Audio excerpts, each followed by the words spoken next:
అలాదంటారు brother. Light okay అయ్యారు, బాగానే కనపడుతుంది. అయ్యారు ఓకే అయ్యారు బాగా. లోక రాసిన సువార్త 18వ అధ్యాయము.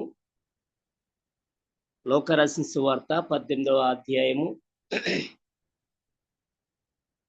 7వ వచనాన్ని చదివి సహాయం చేయండి. 7వ వచనం. దేవుడు తాను ఏర్పరచుకున్న వారు దేవారాత్రము తన్ను కూర్చి మొరపెట్టుకుంటుండగా వారికి న్యాయము తీర్చడా, ఆయన వారిని త్వరగా న్యాయము తీర్చును. వారి విషయమే కదా ఆయన దీర్ఘశాంతము చూపుచున్నాడని మీతో చెప్పుచున్నాను. ఆయనను మనుష్య కుమారుడు వచ్చినప్పుడు ఆయన భూమి మీద విశ్వాసము కనుగొనునా. చాలండి. ఇక్కడ ఒక మాట రాయబడింది. ఆ మాట ఏంటంటే, దేవుడు తాను ఏర్పరచుకున్న వారు దివారాత్రులు తన్ను గూర్చి మొరపెట్టుకునిచుండగా వారికి న్యాయము తీర్చడా. ప్రార్థన చేసుకుందామండి. ప్రేమగల మా తండ్రి, పరిశుద్ధులైన మా ప్రభువ, మీ ఘనమైన నామానికి కృతజ్ఞతా స్తోత్రాలు చెల్లిస్తున్నాను తండ్రి. ఈ యొక్క ఉదయకాల సమయంలో సార్వత్రిక సంఘ జూమ్ మీటింగ్ ద్వారా ప్రభు మాతో మాట్లాడుతున్నందుకు వందనాలు. ప్రియమైన తండ్రి, ఇంతవరకు ప్రార్థన చేశారు, అలాగే పాటలు పాడారు, ఆరాధించారు.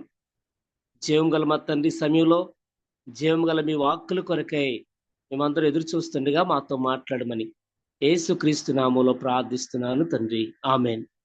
నా ప్రియమైనటువంటి సహోదరి సహోదరులరా, ఇక్కడ వ్రాయబడిన మాటను బట్టి చూస్తే, దివారాత్రము తన్ను గూర్చి మొరపెట్టుకుంటే ఆయన మన మర్ర వ్యర్థము చేయడు, మన మర్ర ఆలకిస్తాడు. అనగా మొర్ర అనే దానికి ఇంగ్లీష్లోకి వెళితే క్రయింగ్ అని ఉంటుంది. అంటే మన కన్నీరు వ్యర్థం చేయడు దేవుడు. ఆయన మన కన్నీరు ఆలకించే దేవుడిగా ఉన్నాడు. కనుక మనం తప్పనిసరిగా ఆయన మీద మనము ఆధారపడవలసిన వారుగా ఉన్నాము. ప్రియమైన తండ్రి, కనికరించి చూపించండి నాయన, మీరే మాతో మాట్లాడవలసిందిగా అని మనం ఈ వాక్యం ద్వారా మనము ఖచ్చితంగా మనం ప్రార్థన చేయగలిగితే, మనము ప్రతి విషయంలో కూడా ప్రభు వైపు చూడగలిగితే, మరి మన యొక్క విషయాలన్నీ కూడా దేవుడు ఆలకిస్తాడు. ఏ సమస్యల్లో ఉన్నా, ఏ పరిస్థితుల్లో ఉన్నా ప్రతిదీ కూడా ఆయన ఆలకించే దేవుడిగా ఉంటున్నాడు. ఆయన మనల్ని త్రోసివేసే దేవుడు కాదు, మనల్ని కనికరించే దేవుడిగా ఉన్నాడని మనం గుర్తించి ఆయనపై మనం ఆధారపడవలసిన వారుగా ఉంటున్నాం. నా ప్రియమైన వాళ్ళ కన్నీరు, మన కన్నీరు వ్యర్థం కాదు. ఎప్పటికీ మన కన్నీరు ఆయన త్రోసివేయడు. మన కన్నీరు ఆయన ఎన్నడూ కూడా మరి వినని దేవుడు కాదు, చూడని దేవుడు కాదు, ఖచ్చితంగా. అయితే ఈ మాటలు మనం విందాం. ఇశ్రాయేలీయులు కాచినటువంటి కన్నీరు చూసిన దేవుడు. నిర్గమాకాండం 2వ అధ్యాయం 23వ వచనం. నిర్గమ 2:23.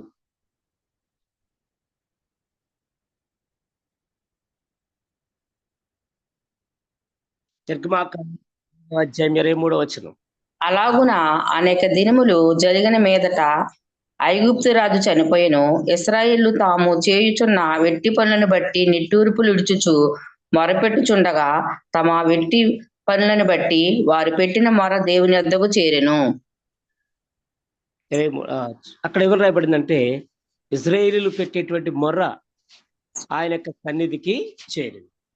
ఇశ్రాయేలీయులు కాచినటువంటి కన్నీరు దేవుని వద్దకు చేరింది. ఎందుకంటే 430 సంవత్సరాలు వారిని దేవాతి దేవుడు ఐగుప్తులో ఉంచినప్పుడు, ఐగుప్తులో వారు పడినటువంటి బాధలు, వారు పొందినటువంటి హింసలు, వారు పొందినటువంటి కష్టాలు, దుఃఖములు, నిట్టూర్పులు భయంకరమైనవి. 24వ వచనంలో ఉంది, కాగా దేవుడు వారి మూలుగులను విని అబ్రహాము, ఇస్సాకు, యాకోబులతో తాను చేసిన నిబంధనను జ్ఞాపకం చేసుకునేను. ఏం విన్నాడట? వారి మూలుగు విన్నాడు. మూలుగు అనేది ఎప్పుడు వస్తుందండి? కన్నీరు, దుఃఖము, అలాగే వేదన, ఇవన్నీ కూడా అధికమైపోయినప్పుడు మాటలు రావు. మనకు మాటలు రావు. ఏమొస్తాయి? మూలుగుతాం మనలో మనమే. మాటలు చెప్పుకోలేం. ఎంత మాట్లాడదామన్నా మన వల్ల అవదు. కారణం ఏంటంటే, ఆ కన్నీరు హృదయం భారమైపోయినప్పుడు, భారభరితమైన హృదయంతో మనం నింపబడినప్పుడు మన నోట మాటలు రావు, మన నోట ఏవి రావు, కానీ మూలుగుతాం. మనలో మనమే మూలుగుతాం. ఎందుకు అలా మూలుగుతావు అంటారు. అంటే పైకి వినపడతలేదు కాబట్టి మాట. ఎందుకు అలా మూలుగుతావని అంటూ ఉంటారు మాట కాదండి. నా ప్రియమైన వాళ్ళరా, మరి ఇక్కడ వారు మూలుగినటువంటి మూలుగులు ఎవరు విన్నారంట? దేవాతి దేవుడు చూశాడు, వారి కన్నీరు చూశాడు. అందుకనే వారిని విడిపించడానికి దిగి వచ్చిన దేవుడుగా ఉన్నాడని అక్కడే 3:7 నిర్గమాకాండం 3:7 రాయబడింది. మరియు మరియు యెహోవా యెహోవా ఇట్లనెను, నేను ఐగుప్తులనున్న నా ప్రజల బాధను నిశ్చయముగా చూచితిని. పనులో తమ్మును కష్టపెట్టి వారిని బట్టి వారు పెట్టిన మొరను వింటిని. వారి దుఃఖములు నాకు తెలిసే ఉన్నవి. చాలండి, చూసారా? వారి దుఃఖములు నాకు తెలిసే ఉన్నవి. ఎందుకంటే ఇజ్రాయేలీలు మరి రోజు రోజుకి వారు అభివృద్ధి అవుతా వచ్చారు కనుక యోసేపు నెరిగినటువంటి రాజు లేకపోతే ఆ ఫరో మరి వీరి మీద అసూయ పూని, అలాగే అక్కడ ఉన్నటువంటి అనేక మంది యోసేపు అంటే గిట్టని వారు అనేక మంది అసూయను పూని ఏం చేశారు? వీరిని అనేక రకాలైనటువంటి పనులలో కష్టాలు పెట్టినప్పుడు, దుఃఖంకు గురి చేసినప్పుడు వారు తట్టుకోలేక వారు దేవుని యొద్ద ఏం చేశారంటే మొరపెట్టారు. ఎప్పుడైతే మొరపెట్టారో దేవాతి దేవుడు వారి యొక్క మొర ఆలకించినాడు. వారిని విడిపించడానికి ఆయన దిగి వచ్చినట్టుగా రాయబడింది. అంటే ఎప్పుడైతే దేవుని పిల్లలమైన మనం కన్నీరు కారుస్తామో, వేదన పడతామో, మరి మన యొక్క దుఃఖం ఒకవేళ మనుషులకు కనపడకపోవచ్చు, మన కారుస్తున్న కన్నీరు మరి మనుషులు చూడకపోవచ్చు, లేకపోతే మన సొంత వారి మనల్ని అర్థం చేసుకోలేకపోవచ్చు. అలాంటి పరిస్థితులలో మన కన్నీరు వ్యర్థం చేయడు దేవుడు. ఆయన ఖచ్చితంగా మన కన్నీటిని వ్యర్థం చేయడు అని చెప్పడానికి నిదర్శనంగా ఈ యొక్క వాక్య భాగం మనకు ముంగుర్తుగా వ్రాయబడింది. దేవుని బిడ్డలారా, కనుక ఇశ్రాయేలీయుల్ని విడిపించాడు దేవుడు మోషే నాయకత్వంలో. మరి 3వ అధ్యాయం మనకు చదువుకుంటా వస్తే మోషే అక్కడ పుట్టడం జరుగుతుంది. మోషే యొక్క నాయకత్వంలో వారు విడిపించబడతారు. కనానికి నడిపించబడిన విధానం మనందరికీ తెలుసు కదండి. అదేవిధంగా రెండవ వ్యక్తిగా మరి మరొక వ్యక్తిని మనం చూస్తాము. సమూయేలు రాసిన మొదటి గ్రంథం 1వ అధ్యాయము. సమూయేలు రాసిన మొదటి గ్రంథం 1వ అధ్యాయం 10వ వచనం. 10-11 చదవండి అమ్మా. బహుదృక్కాక్రాంతురాలై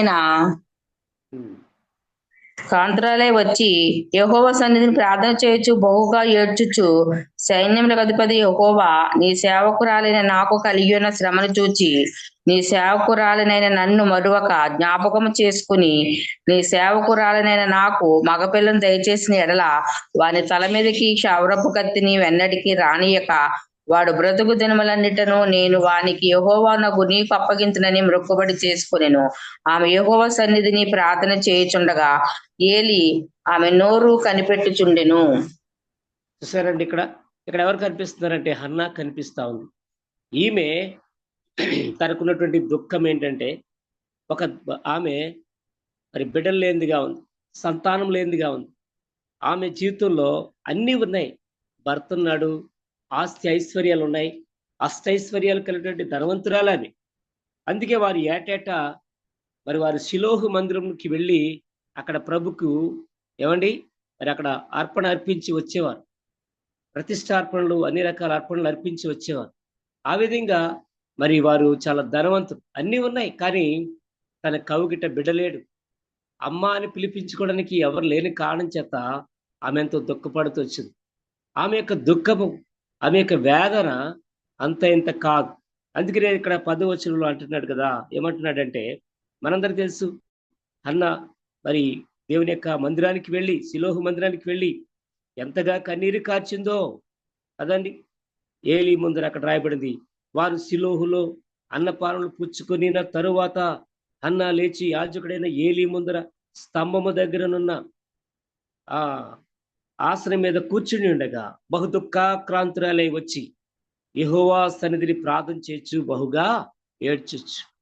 దేనికోసం ఏడుస్తుందయ్యా అంటే దేవుని సన్నిధిలో ఏమండి తనకు బిడ్డలు కలగాలి, సంతానం కలగాలి. దేవా, ఎన్నో వాగ్దానాలు ఇచ్చావు, ఆ వాగ్దానాన్ని నెరవేర్చు ప్రభు. నా పక్షంగా ఈ నింద తొలగించు. అనేక సార్లు నా యొక్క తోటి కోడలు నన్ను ఎంత భయంకరంగా మరి చిత్రవదలు పెడుతుందే, సూటిపడి మాటలతో నన్ను ఎంతగానో వేధిస్తా ఉందే. అయితే దేవా, నన్ను విడిపించవా అని ఆమె కారుస్తున్న కన్నీటిని ఎవరు చూశారు అని అంటే దేవుడు చూశాడు. అక్కడ సేవకుడు ఆమె ఏం చేస్తుందో ఎరుగక ఆయన అయితే ఏమంటాడంటే 11వ వచనంలో అంటాడు కదా, 11, 13 వచనం అనుకుంటా. చూద్దాం ఇక్కడ.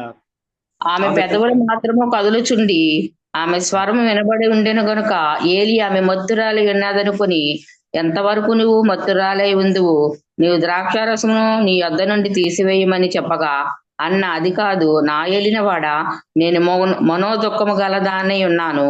నేను ద్రాక్షారసమునైనను మద్యమునైనను పానము చేయలేదు గాని నా ఆత్మని యెహోవా సన్నిధిని కుమ్మరించుచున్నానెను. చూసారని ఈయన ఏమనుకుంటున్నాడు, ఈమె మద్యం తాగింది, మత్తురాలై ఉంది, అందుకే అంతసేపు ఏం చేస్తుందామే, మూలుగుతుంది, కానీ తనలో తాను మూలుగుతుంది. కానీ తను ఏమి అదే ప్రార్థన చేసే వాళ్ళు ఏం చేస్తారంటే గట్టిగా మాట్లాడతారు కదా అని. అవును, ఎలుగెత్తి చేసే ప్రార్థన ఉంది, అలాగే మనం మౌనంగా చేసే ప్రార్థన కూడా ఉంది. ఏమంటే కొన్నిసార్లు మౌనం అయిపోతాం, అదే చెప్పారు, మూలుగుతాము. మనకున్న అక్కడ అంటుంది మనోదుఖము, మనోవేదన కలిగినటువంటి వ్యక్తిగా ఉంది. అంటే మనసులో ఎంతో వేదన ఉంది కనుక ఆ వేదన అంతా ఎవరి దగ్గర పోసుకుంటా ఉంది, దేవుని యొక్క సన్నిధిలో కుమ్మరిస్తా ఉందండి. తనకున్నటువంటి ఆ ఒంటరితనం, తనకున్నటువంటి ఆ వేదన ఎవరు తీస్తారు? అందుకనే దేవునితోనే తను మాట్లాడుకుంటా ఉంది. తన భర్త వాళ్ళకి కాదు. ఎందుకంటే పిల్లలు ఇచ్చేది ఎవరు? చాలాసార్లు మనం రకరకాలుగా ఆలోచిస్తాం, కానీ దేవుడే పిల్లలు ఇచ్చేది, దేవుడే బిడ్డల్ని ఇవ్వాలి. కనుక మరి ఆమె ఇచ్చేటువంటి బిడ్డల కొరకు దేవుడిచ్చేటువంటి ఆ యొక్క సన్నిధిలో ఆమె వెళ్ళి గోజాడుతూ వచ్చింది. ఆయన అంటున్నాడు, అమ్మ ఎంతకు నువ్వు మత్తురాలు విన్నావు? మనుషులు అటండి మన యొక్క పై రూపం లక్ష్య పెడతారట, కానీ దేవుడు మన అంతరంగాన్ని లక్ష్య పెట్టే దేవుడుగా ఉన్నాడు. మనుషులైతే పై రూపమే చూస్తారు, పై వాటిని బట్టి వీడికేం తక్కువరా, వీళ్ళేంటి వీళ్ళు బాగానే ఉన్నారు కదా అనుకుంటారట. కానీ మన లోపల చెప్పుకోలేని దుఃఖము, వేదన, సమస్యలున్నవి ఆయన చూస్తున్నాడు. నా ప్రియులరా, ఆ విధంగా హన్నా తన జీవితంలో కలిగినటువంటి దుఃఖాన్ని, వేదనను మరి అక్కడ ఉన్నటువంటి సేవకుడు, దైవ సేవకుడు గుర్తించలేకపోయినప్పటికీ కూడా దేవాతి దేవుడు ఆమెను చూశారు. వెంటనే దేవుడు ఆమెకు ఒక చక్కని వాగ్దానం దయచేసినప్పుడు ఖచ్చితంగా ఆమె కొద్ది రోజుల్లోనే ఎవరిని సంపాదించింది? మరి చక్కని దీర్ఘదర్శి, ఏమండి మరి రాజులను అభిషేకించేటువంటి సేవకుడను ఆమె మరి సంపాదించినట్లుగా రాయబడి. అవును, హన్నా దుఃఖం పడకపోతే, హన్నా కన్నీరు కార్చకపోతే సమూయేలు రాకపోదు. హన్నా కన్నీరు ఒక శ్రేష్టమైన ప్రవక్త, మనుషుల కొరకు ప్రార్థించే ఒక ప్రార్థనా యోధుడు భూమి మీదకి రావడానికి కారణంగా అయ్యింది దేవుని బిడ్డ. అలాగే మూడో సంగతి కూడా మనం చూస్తే మనందరికి తెలిసిన భాగమే, యెషయా రాసిన గ్రంథం, యెషయా గ్రంథం 38వ అధ్యాయము 5వ వచనం అండి. 38:5. నీవు తిరిగి హిజ్కియా యొద్దకు పోయి అతనితో ఇట్లనుము, నీ పితరుడైన దావీదునకు దేవుడైన యెహోవా నీకు సెలవిచ్చినదేమనగా, నీవు కన్నీళ్లు విడిచుట చూచితిని, నీ ప్రార్థన అంగీకరించి ఉన్నాను. ఇక 15 సంవత్సరముల ఆయుసు నీకు ఇచ్చేదను, మరియు ఈ పట్టణమును నేను కాపాడుచు నిన్నును ఈ పట్టణమును ఆషూరు రాజు చేతిలో పడకుండా విడిపించేదను. ఇక్కడ మరి 38వ అధ్యాయం యెషయా రాసిన గ్రంథంలో మనం చూస్తే హిజ్కియా గురించి రాయబడింది. హిజ్కియా కూడా ఏం కార్చాడట? కన్నీళ్లు కార్చాడు. కన్నీళ్లు దేని కొరకు? అప్పుడే దేవుని సేవకుడైనటువంటి యెషయా వచ్చి ఏమండి ఆయనతో మాట్లాడుతూ వచ్చాడు. ఏమని? హిజ్కియా, నీ యొక్క ఏం చేసుకోవాలంట? నీ యొక్క అక్కడ రాస్తూ ఉంటాడు కదా, దేవుని యొక్క సన్నిధిలో అంటాడు, మరణకరమైన రోగం వచ్చినప్పుడు, హిజ్కియాకి మరణకరమైన రోగం వచ్చినప్పుడు యెషయా వచ్చి అంటాడు, నువ్వు మరణమవుచున్నావు, బ్రతుకవు గనుక నీవు నీ ఇల్లు చక్క పెట్టుకును. నువ్వు మరణమవుతున్నావు హిజ్కియా, కాబట్టి నువ్వు నీ ఇల్లు చక్క పెట్టుకో అని అంటే ఎంత దుఃఖపడ్డాడో, ఎంత వేదన పడ్డాడో. అయితే తను కూడా గోడ తట్టు తన ముఖము తిప్పుకుని అని రాయబడి ఉంటుంది. గోడ తట్టు తన ముఖం తిప్పుకుని ఏం చేశాడటండి? అక్కడ వారు తట్టు తిప్పుకొని యెహోవా యథార్థ హృదయుడై సత్యముతో నీ సన్నిధిని ఎట్లు నడుచుకుంటునో, నీ దృష్టికి అనుకూలంగా సమస్తమును ఎట్లు జరిగించుతునో కృపతో జ్ఞాపకం చేసుకోమని హిజ్కియా కన్నీళ్లు విడిచుచు యెహోవాను ప్రార్థింపగా. ఆ విధంగా కన్నీళ్లు విడిచిచు దేవుని స్థలంలో తను దేవా నేను ఎట్లాగా నీ ఎదుట నేను జీవించానో, నా యథార్థమైన జీవితం నీకు తెలుసు. ఎందుకంటే హిజ్కియా గురించి మనం చూస్తే ఏమండి ఎన్నో మంచి పనులు చేస్తున్నాడు. ఎంతో దేవునికి ఇష్టమైనటువంటి కార్యాలు తను జరిగిస్తూ వచ్చినాడు. ఎవరు చేయలేని కార్యాలు తను చేసినాడు. ఏమండి ఆయన రాగానే మొట్టమొదటిగా దేవుని మందిరం పాడైపోయి ఉండడం చూశాడు. దేవుని మందిరానికి వచ్చి ఆయన ఎంతో విచారం కలిగి ఉండి దాన్ని బాగు చేసినాడు. రాజుగా రాగానే ఆయన ఆ మందిరాన్ని శుభ్రపరిచిన వాడిగా ఉన్నాడు. ఎన్నోసార్లు మరి తన యొక్క తండ్రి రాజుగా ఉన్నప్పుడు కూడా ఆ మందిర పరిస్థితులు, ఆ దేశంలో ఉన్నటువంటి దేవుని యొక్క మందిరం యొక్క స్థితిగతులు చూసినాడేమో. అది ఎంతగా పాడైపోయి ఉండడం చూశాడు. తట్టుకోలేపాడు. తన హృదయంలో తల్లడిల్లిపోయాడు. అయితే ఎప్పుడైతే మరి తను రాజుగా చేయబడ్డాడో రాగానే మొట్టమొదటిగా తను చేసిన పని ఏంటంటే దేవుని యొక్క మందిరాన్ని శుభ్రపరిచినాడు. దేవుని మందిరాన్ని బాగు చేయించినాడు. దేవుని మందిరంలో యాజకులను పెట్టినాడు. దేవుని మందిరంలో తిరిగి మరలా దేవుని ఆరాధించే అనుభవాలు ప్రారంభించడానికి కారకుడుగా హిజ్కియా ఉన్నాడు. అలాంటి హిజ్కియా ఒకనొక టైంలో ఒక భయంకరమైన రోగం అనగా మరణకరమైన రోగం రాగా ఆయన దేవుని సన్నిధిలో మొరపెట్టినప్పుడు దేవుడు ఆయన యొక్క మొర విని ఆయన కన్నీరు చూచి ఆయనను ఏం చేశాడట, విడిపించినాడు. నా ప్రియులారా, ఎప్పుడైతే మన జీవితంలో మరి దేవుని ఎదుట దేవుని సన్నిధిలో మనం కన్నీరు కారుస్తాము మనకున్న సమస్యల కొరకు, ఆయన ఖచ్చితంగా మన ప్రార్థన ఆలకించే దేవుడు. మన ప్రార్థన తోసివేసేటువంటి దేవుడు కాదు. వెంటనే మరి యెషయా చెప్పి వెళ్ళిపోతా ఉన్నాడు. మెట్లు దిగముందే ఆయనతో మరలా దేవుని వాక్యం వెళ్ళింది. వెళ్ళి అంటున్నారు, ప్రభు అంటున్నారు, వెళ్ళి యెషయా చెప్పు, హిజ్కియాతో చెప్పు, ఇంకా 15 సంవత్సరాలు నీకు నేను ఏమిస్తున్నాను, ఆయుష్ ఇస్తున్నాను ఆయన చెప్పిన సందర్భం కదండి. మరలా దేవాతి దేవుడు అతని ప్రార్థన ఆలకించి 15 సంవత్సరాలు ఆయుష్ ఇచ్చినాడు హిజ్కియాకి. బైబిల్ గ్రంథంలో ఆయుష్ను మరి పొందుకున్న వ్యక్తి ఎవరంటే హిజ్కియా. నా ప్రియమైన వాళ్ళరా, ఈ విధంగా ఇజ్రాయేల్ కాచిన కన్నీరు, హన్నా కాచిన కన్నీరు, అలాగే హిజ్కియా కాచిన కన్నీరు దేవుడు చూడలేదా? చివరిగా మరి ఒక పేద విధవరాలు లోకారాసిన సువార్తలో, లోకారాసిన సువార్త 18వ అధ్యాయంలో ఒక పేద విధవరాలు తనెంతో బాధలో వేదనలో ఉంచబడింది. అలాంటి పరిస్థితులలో ఆమె సారిసారిగా ఏమంటే ఒక అన్యాయస్తుడి న్యాయాధిపతి దగ్గరికి వెళ్ళి, లాయర్ గారి దగ్గరికి వెళ్ళి, అయ్యా నాకు న్యాయం చేయవయ్యా అని ఆయన దగ్గరికి వెళ్ళి రోజు వెళ్ళి చెప్పేదట. రోజు వెళ్ళి మనవి చేసుకునేది. రోజు వెళ్ళి ఆయన యొక్క మరి పాదాలు పట్టుకుని, అయ్యా మీరు తప్ప నాకెవరు న్యాయం చేయలేరయ్యా, కాబట్టి నాకును నా ప్రతిపాదికున్నటువంటి ఈ సమస్య నుంచి విడిపించమని ఆయన దగ్గరికి వెళ్ళి కన్నీరు కార్చినప్పుడు, వేదన పడినప్పుడు ఆమె యొక్క ప్రార్థన లేకపోతే ఆమె యొక్క విన్నపాన్ని, ఆమె యొక్క విజ్ఞాపనను ఎవరు చూశారంట?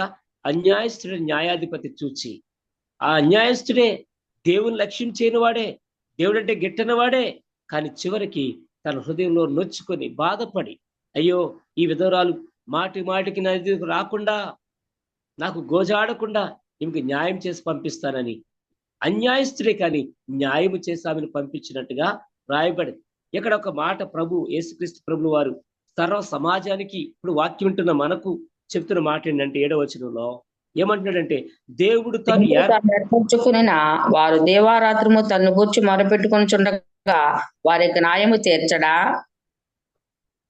ఆయన వారికి త్వరగా న్యాయము ఇచ్చును. వారి విషయమే కదా ఆయన దీర్ఘశాంతము చూపుచున్నాడు మీతో చెప్పుచున్నాను. కనుక దేవుని బిడ్డలారా, ఆయన మనకి ఏ సమస్య అయితే ఉందో, ఏ బాధ అయితే ఉందో, ఏ దుఃఖం అయితే ఉందో, ఏ నిట్టూర్పు అయితే మనం కలిగి ఉన్నామో, మనం ఎప్పుడైతే ప్రభు సన్నిధిలో మన యొక్క మరి కన్నీటిని ఆయన యొక్క పాదములలో, ఆయన పాదం దగ్గర మన కన్నీరు కారుస్తామో ఖచ్చితంగా మన ప్రార్థన ఆలకిస్తాడు. మన కన్నీరు చూస్తున్నాడు దేవుడు. కొన్నిసార్లు మన కన్నీరు ఎవ్వరికి పట్టినట్టుగానే ఉండదు. ఎంత మనము బాధపడుతున్నా వారికి బాధలు అనిపించదు. కొంతమంది అయితే మనల్ని గేలి చేస్తారు, అవమానపరుస్తారు, అవహేళన చేస్తారు. దేవుని బిడ్డలారా, ఎన్నోసార్లు ఈ అనుభవాలు కూడా మనం వెళ్ళాం. అందుకని ఎవరికి చెప్పుకోలేం. మనము చాటున ఏం చేస్తా ఉన్నాం? కన్నీరు కారుస్తూ వచ్చాం. ప్రభు యొక్క పాదాలు పట్టుకున్నాం. నా జీవితంలో, మన జీవితంలో ఎన్నోసార్లు ప్రభు యొక్క పాదాలు పట్టుకున్న అనుభవాలు మనం కలిగి ఉన్నాం. కనుక నా ప్రియమైన వాళ్ళరా, ఈ రోజున ఎవరైతే వాక్యం వింటున్నారో, సార్వత్రిక సంఘంలో జూమ్ లో ఉన్నటువంటి వారు ఎవరైతే ఉన్నారో మరి వారు దయచేసి మరి వాక్యాన్ని వినవలసిందిగా, మరి వాక్యం వింటున్న మనము మన జీవితాల్లో సరి చేసుకోవాల్సిందిగా ప్రభు పేట మీకు నేను మనవి చేస్తున్నాను. నా ప్రియమైన వాళ్ళరా, వాక్యమైన దేవుడు మనం గమనిస్తున్నాడని ఎరిగి ఆయన వైపు చూస్తూ మన కన్నీటిని ఆయన ఎదుటి మనం కుమ్మరించుకుందాం. ఆయన తప్పనిసరిగా మన ప్రార్థన ఆలకిస్తాడు. మనల్ని త్రోసివేసే దేవుడు కాదు, మనల్ని కాదనే దేవుడు కాదు, మనల్ని విడిచిపెట్టిపోయే దేవుడు కాదు. కనుక ఆయన తండ్రి మన కన్నీరు దాటి వెళ్ళిపోలేడు. ఆయనకి ఎందుకంటే మనందరికి తెలిసిన భాగమే. ఒకనొక టైంలో యాకోబు ఎంతో కన్నీరు కారుస్తున్నాడు. తన అన్న శత్రువులను తీసుకుని, తన అన్న మరి ఆ యొక్క సైనికులు తీసుకుని, లేకపోతే తన వారిని తీసుకుని 400 మందిని తీసుకుని మరి తన అన్న మరి ఆయన మీదకి యుద్ధానికి వస్తా ఉంటే యాకోబు ఒక్కడే యెబేకెనేమి దగ్గర మిగిలిపోయి ఏం చేస్తా ఉన్నాడంట? కన్నీరు కారుస్తున్నాడు, వేదన పడ్డాడు. ఆ వేదన ఎవరు చూచారండి? దేవుడు. దేవుడు చూచి ఏమండి ఆయనను శత్రు భయం నుంచి, తన అన్నే కానీ శత్రువులా వచ్చేస్తుంటే అతని యొక్క దాడి నుంచి ఎవరిని కాపాడాడు? దేవుడు యాకోబుని కాపాడాడు, తన వారందరినీ కాపాడాడు అంటాడు కదా. ఒక దైవజనుడు చెప్తూ ఉంటే నేను విన్నాను.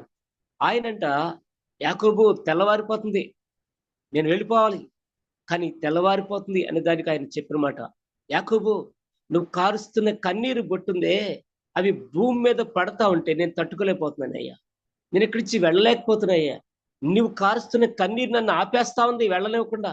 కాబట్టి దయచేసి నువ్వు కన్నీరు కార్చుకో, నేను ఖచ్చితంగా నిన్ను ఆశీర్వదిస్తాను, నీ జీవితాన్ని మారుస్తాను, నీ పేరును మారుస్తాను, నిన్ను సర్వ సమాజములలో, సర్వ దేశములలో కూడా నిన్ను, అన్ని వంశాలలో కూడా నిన్ను గణపరుస్తాను యాకోబు అని దేవాతి దేవుడు అతన్ని ఆశీర్వదించిన వాడిగా ఉంది. అంటే మన కన్నీరు దేవుని యొక్క సన్నిధిని ఏం చేస్తుందంట? ఆపేస్తా ఉంది, అది కదలనివ్వదు. అంటే దేవుని సన్నిధి అంటే దేవుడు మన మధ్యకి దిగిరాగా దేవుని సన్నిధి మనతో ఉంటుంది. ఎప్పుడైతే దేవుని సన్నిధి దేవుడు మనతో ఉండగా, మనం ఎప్పుడైతే మనం కారుస్తున్న కన్నీటిని బట్టి దేవుడు అంట వెళ్ళలేడంట తిరిగి. అందుకని మన అక్కర తీర్చేది. మనకు కూడా శుక్రవారం సంఘంలో వాక్యం చెప్తూ కూడా ఇదే మాట చెప్పాను. మనం కార్చే కన్నీరు దేవుడు ఎప్పుడు వ్యర్థం చేయడు. మనం కార్చే కన్నీరు ఎప్పటికీ వ్యర్థం కావు. మన కన్నీటినంట దేవుడు ఒక బుడ్డిలో దాచి పెడుతున్నాడు దేవుని దగ్గర. కనుక మనం తప్పనిసరిగా కన్నీటితో ప్రార్థన చేద్దాం. ఏ సమస్యను ప్రభు దగ్గర తీసుకెళ్దాం. ప్రస్తుతం పరిస్థితులన్నీ కూడా జటిలమైపోతా ఉన్నాయి. దేవుని యొక్క సేవకులకు, దేవుని యొక్క సంఘానికి ఎంతో శ్రమలతో కూడినటువంటి దినాలు మనం చూస్తున్నాం. కనుక ఇటువంటి పరిస్థితులలో మనం చేయాల్సింది ప్రార్థన. కుటుంబ సమస్యలైనా, వ్యక్తిగత సమస్యలైనా, ఏ రకమైన సమస్యలైనా ప్రభు సన్నిధికి వచ్చి మనము కృమ్మరించినప్పుడు ఖచ్చితంగా మన ప్రార్థన ఆలకిస్తాడు దేవుడు. మనం త్రోసిపోయే దేవుడు కాదు, మనల్ని విడిచిపెట్టే దేవుడు కాదు, మనల్ని కాదని వెళ్ళిపోయే దేవుడు కాదు. కనుక ఆయన యొక్క సన్నిధిలో మనం కుమ్మరిద్దాం, మన కన్నీరు కుమ్మరిద్దాం, ప్రార్థిద్దాం. ఖచ్చితంగా దేవుడు మనకు సహాయం చేస్తాడు. దేవుడి మాట మన వెనుకలో దీవించి ఆశీర్వదించను గాక.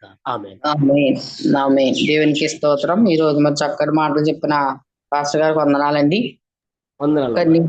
వందనాలు అయ్య గారు. కన్నీటి ప్రార్థన చేస్తే తెప్పగా దేవుడు సహాయం చేస్తాడని, మరి హిజ్కియాకు మరణకరమైన రోగం వచ్చినప్పుడు మరి దేవుని దగ్గరికి వెళ్ళి మరి గోడ తట్టుని ప్రార్థన చేసినప్పుడు మరి దేవుడు ఆయన ప్రార్థన ఆలకించి మరి 15 సంవత్సరాల ఆయుస్సునిచ్చాడని, అలాగే మరి అన్నకి ఉన్న నిందను పోగొట్టుకోవడానికి దేవుని మందిరానికి వెళ్ళి మరి మత్తురాలు కాకుండా దేవుని సన్నిధిలో మొర్రపెట్టిందని, అప్పుడు దేవుడు చక్కటి మరి సమయాలుని ఇచ్చాడని చక్కటి మాటలు వివరించారు.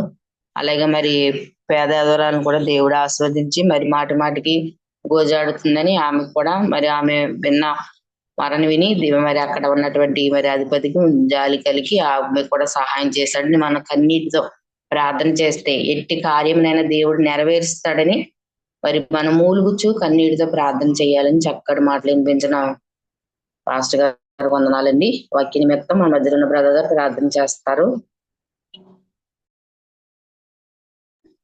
సర్వశక్తిమంతుడా గొప్ప తండ్రి, నీకు వందనములు, స్తోత్రాలు ప్రభా. ప్రతి ప్రశ్నకు సమాధానం ఇచ్చు తండ్రి, సమాధానకర్త, నీకు వందనములు ప్రభా. ఆదరించే దేవుడా, ఆదరణకర్త, నీకు వందనములు, స్తోత్రములు, స్తోత్రములు ప్రభువా. ఇదిగో కఠినులైనటువంటి మనుషులే కరిగిపోయి ఆ స్త్రీకి సహాయం చేసినారని లేఖనాల ద్వారా, దైవజనుల ద్వారా తెలియజేసినావు నా ప్రభువా. అయ్యా, మరి మంచివాడివి, గొప్పవాడివి, మంచి స్వభావం కలిగిన వాడివి, ప్రతి బాధను చూసేవాడివి, నువ్వు ఎందుకు సమాధానం ఇవ్వవయ్యా? ఇవ్వడయ్యా నీ లేఖనాలు సెలవిస్తున్నాయి తండ్రి. కనుక సమాధానం నువ్వు ఇస్తావు కానీ నా ప్రభు, మా ప్రార్థనలో పట్టుదల లేదని మా అందరికీ నా తండ్రి వాక్యం ద్వారా తెలియజేసినారు నా ప్రభా. ప్రార్థనలో పట్టుదల ఉంటేనే కదా తండ్రి కార్యాలు జరుగుతాయి నా ప్రభా. ఇదిగో సార్వత్రిక సంఘంలో ఏ ఒక్కరు ఇప్పుడు ప్రార్థిస్తూ ఉన్నారో వారి ప్రార్థన అవసరాలు ఏమై ఉన్నాయో నా ప్రభా, నా తండ్రి. ఇదిగో ప్రతి నిత్యము పట్టుదలతో ప్రార్థించి నా ప్రభా, పరమశక్తిమంతుడు అయిన నిన్ను నా ప్రభా, నీ ద్వారా అనేక కార్యాలు జరిగించుకునే ధన్యతను ప్రతి ఒక్కరికి దయచేయమని ప్రభా. ఇదిగో గొడవలతో సాధించలేము, అల్లర్లతో సాధించలేము, స్వార్థంతో సాధించలేము, సొంత కృత్రిమములతో, సొంత ఆలోచనలతో సాధించలేనిది ఒక ప్రార్థన ద్వారా సమస్తము సాధ్యమని తెలియజేస్తున్నావు ప్రభు. ఆ గొప్ప ఘనతను, ధన్యతను మేము పొందుకున్నాను నా తండ్రి. నేను నా తండ్రి ప్రసన్నం చేసుకునేటువంటి నీ ద్వారా సమాధానం పొందే గొప్ప ధన్యతను నాకును మా సంఘానికి అందరికీ దయచేసి ఈ రీతిలో వాక్య పరిచయం చేసిన దైవజనులను బట్టి నీకు వందనాలు తండ్రి. బహు గంభీరమైనటువంటి నా తండ్రి అనుబంధం కలిగి చక్కటి వాక్యాన్ని దైవజనులను బట్టి మీకు వందనాలు, స్తోత్రాలు తెలియజేస్తున్నా ప్రభా. ఆ దైవజనులు మరి ఎక్కువగా దీవించి నీ సేవలు అనేక మందికి వాడబడినట్లుగా, ఉపయోగపడినట్లుగా బలపరిచి మీరే మహిమ, ఘనత, ప్రభావం పొందమని తండ్రి. ఇటు రీతిలో ఈ సంఘాన్ని నడిపిస్తున్న విక్టర్ బాబుని, సహోదరుని నడిపించు నా తను బలపరిచి ప్రతి కుటుంబ సభ్యుడిని మీరే దీవించి ఆశీర్వదించమని యేసు నామములో ప్రార్థిస్తున్నాము తండ్రి. ప్రార్థన చేసిన బ్రదర్ గారికి వందనాలండి. ముఖం ప్రార్థన చేసుకుందాం. ప్రార్థన అవసరాలు చెప్పండి. బాబు గారికి వారి ఇంట్లో వాళ్ళందరికీ జ్వరాలు అంటండి, ప్రార్థనలో పెట్టండి అయ్యారు. అమ్మ అలాగేనండి. వరలక్ష్మి గారు ఏమైనా ఉన్నాయా? హైమావతి గారు కుమార్తెకు ప్రెగ్నెన్సీ అండి, అది బెడ్ రెస్ట్ అంట. ప్రసవ సమయం అంతవరకు కూడా బెడ్ రెస్ట్ లోనే ఉండాలంటండి ఆమెకి.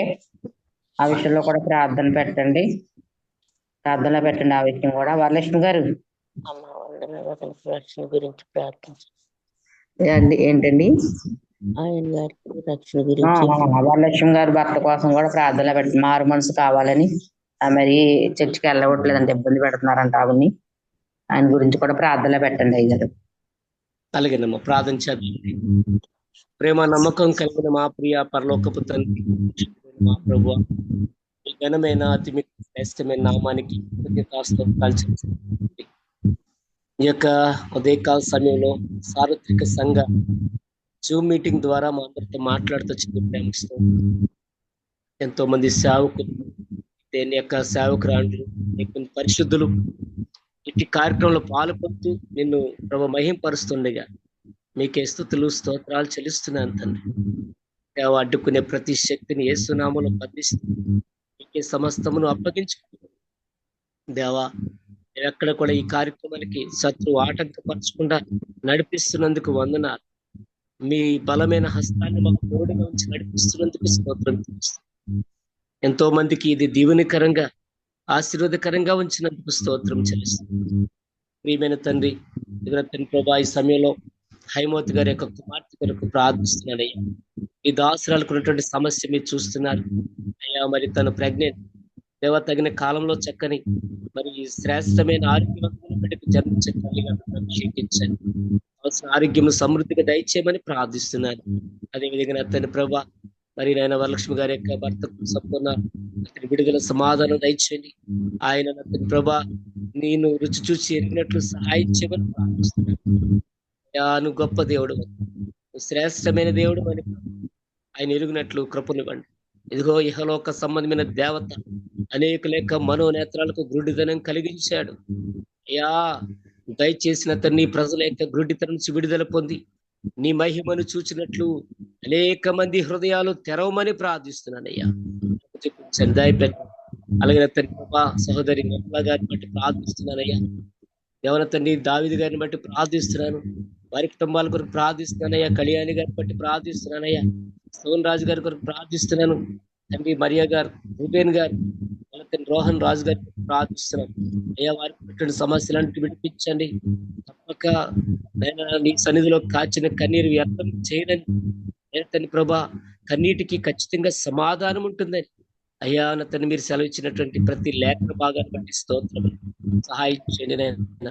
అలాగే తండ్రి ప్రభుత్వ తండ్రి లలిత గారిని బట్టి ప్రార్థిస్తున్నాం నేను తండ్రి రావు గారిని బట్టి ప్రార్థిస్తా ఉన్నాం నాయన తండ్రి మీరు ఆశ అనేక రకాలుగా వాడుకుంటున్నందుకు స్తోత్రం చెల్లిస్తున్నాం తండ్రి ప్రభా కనికరించండి పరిచయం దీవించండి ఆస్వాదించండి గారిని బట్టి వందనాలు నాయన అతని ప్రభుని దాసులు ప్రతిరోజు ప్రభా ఈ కార్యక్రమాన్ని ఈ విధంగా నడిపించట్లో ఈ దాసులు వచ్చినటువంటి ఓరిమి అతని సహనం కొరకే స్థితిస్తున్నాం కుటుంబాన్ని జ్ఞాపకం చేసిన తన భర్తను కూడా మార్చండి కుటుంబాన్ని ప్రభల తండ్రి మీ కృపలో వర్ధిలింపచ్చు వారికి నక్కలని తీర్చమని ప్రార్థిస్తున్నాం ఆరోగ్యంగా జ్ఞాపకం చేసుకుంటాం కార్యక్రమం చూపించండి నాయన గ్రేసీ గారిని బట్టి ప్రార్థిస్తున్నాం తండ్రి సహాయం చేయండి ఈ దాసులకు ప్రతి అక్కడి తీర్చండి ఎమానియల్ గారిని బట్టి ప్రార్థిస్తున్నాం సహాయం చేయండి నాయన ముఖ్యంగా ఈ కార్యక్రమాల్లో తండ్రి ఈ విధంగా జరగడానికి కారణమైన విక్టర్ బాబు గారి ప్రార్థిస్తున్నాం తండ్రి ఆయనకు ఉన్నటువంటి ప్రభావ తండ్రి కుటుంబాన్ని బట్టి అయాన తన అందరూ కూడా జ్వరాలతో బాధపడుతుండగా విడిపించండి దేవాని దాసుని ఇంకను బలంగా తండ్రి పరిచయలో వాడుకోవాల్సిందిగా ప్రార్థిస్తున్నారు అంతేకాకుండా అనేక మంది సేవకులు కూడా ఈ పరిచయలో పాల్పొందుతుండగా జ్ఞాపకం చేసి బలపరిచారు ముఖ్యంగా నా తండ్రి అయోగ్య దాసుని నన్ను కూడా జ్ఞాపకం చేసుకునండి అయా నేటి పరిచయలన్నింటిలో కూడా సహాయం చేయండి ఎవరెవరు ఎక్కడ వాడబడాలో అందరినీ కూడా మీ ఆత్మతో అభిషేకించి వాడుకొని ఈ ప్రజలకు ఉన్నటువంటి ఆత్మ ఎక్కడ తీరుస్తారని వేడుకుంటే మీరే మహిమ ఘనత ప్రభావాలు ఆరోపించుకోవాల్సిందిగా మా రక్షకుడైన యేసయ్య నామములో ప్రార్థించి స్తుతించి ఈ సహాయం కొరకు వేడుకుంటున్నాను తండ్రి ఆమేన్. ఇప్పుడు మన తండ్రి దేవుని యొక్క ప్రేమ ఆయన కుమారుడైన యేసుక్రీస్తు ప్రభువు వారి యొక్క కృప పరిశుద్ధాత్మ దేవుని యొక్క అన్యోన్య సహవాసము సమాధానం మనకును సర్వలోకమున్న పరిశుద్ధులకు ఆయన కృప కొరకు ఎదురు చూసి వారికి నిత్యము తోడై నడిపించును గాక ఆమేన్. ఆమేన్ ఆమేన్. వందనాలు అయ్యారు. వందనాలండి. అందరికీ వందనాలండి. వందనాలండి. అందరికీ వందనాలండి.